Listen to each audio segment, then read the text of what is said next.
तो क्लास अब एक और सेकंड पार्ट जो है वो मार्किंग का मैं लेकर आ गई हूँ, जिसमें हम लोगों ने यूनिट नंबर 2 की लास्ट लेक्चर में हमने मार्किंग की थी। और ये मार्किंग थी, हमने ये पेज नंबर 23 की थी। और इसके अंदर जो जो चीज़ें थी वो हमने डिस्कस कर ली थी। तो अभी हमारे पास कंप्यूटर साइंस क्लास 10 की जो है इसका पेज नंबर 24 है। यहाँ पे मैंने आपको बताया हुआ, समझाया भी हुआ है फॉर्मेट स्पेसिफायर्स के बारे में। ठीक है, फॉर्मेट स्पेसिफायर्स क्या होते हैं और इसके अंदर हमने क्या चीज़ याद करनी है। सबसे पहले तो आप इसकी जो है ना लास्ट पे आ जाएं। लास्ट पे ना ये आपको समरी मिलेगी, पेज नंबर 43 है। ठीक है, इसकी समरी में आप देखें, ये आपको मिल रही है फॉर्मेट स्पेसिफायर्स की डेफिनेशन। ठीक है, तो फॉर्मेट स्पेसिफायर की डेफिनेशन आपने यहाँ से याद करनी है कि फॉर्मेट स्पेसिफायर क्या होते हैं।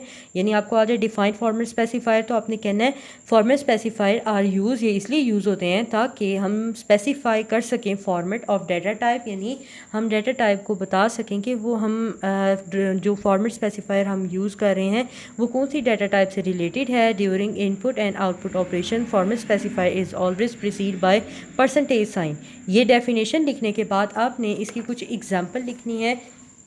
यानी हमारे पास कौन कौन से फॉर्मेट स्पेसिफायर्स होते हैं ये आपने याद कर लेने हैं।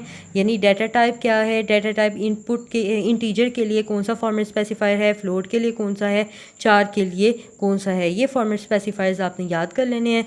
उसके बाद ये आपको पता है कोडिंग जो है वो आपको मैंने समझाई हुई है। ये कोडिंग कोड जो है आपने जितने भी इसके अंदर आएंगे वो आपने लाजमी याद करने हैं। ठीक है, तो ये हमारे पास फॉर्मेट स्पेसिफायर की डेफिनेशन हो गई और साथ में इसकी कुछ उन्होंने इम्पॉर्टेंट जो हैं फॉर्मेट स्पेसिफायर्स बताए हुए हैं और डाटा टाइप के साथ बताए हुए हैं। ये आपने याद कर लेना है, क्योंकि वो आपको इस तरह से भी पूछ सकते हैं कि ये परसेंटेज डी जो है ये किस डाटा टाइप के लिए यूज़ होता है, परसेंटेज एफ़ किस डाटा टाइप के लिए यूज़ होता है, परसेंटेज सी किस लिए कौन सी डाटा टाइप के लिए यूज़ हो सकता है। या फिर इसके अपोजिट पूछ सकते हैं कि चार जो है कैरेक्टर डाटा टाइप है इसका कौन सा फॉर्मेट स्पेसिफायर है एंड सो ऑन। ठीक है, तो इसके अंदर इस मतलब टॉपिक के अंदर फॉर्मेट स्पेसिफायर की डेफिनेशन और साथ में आपने ये याद कर लेना है।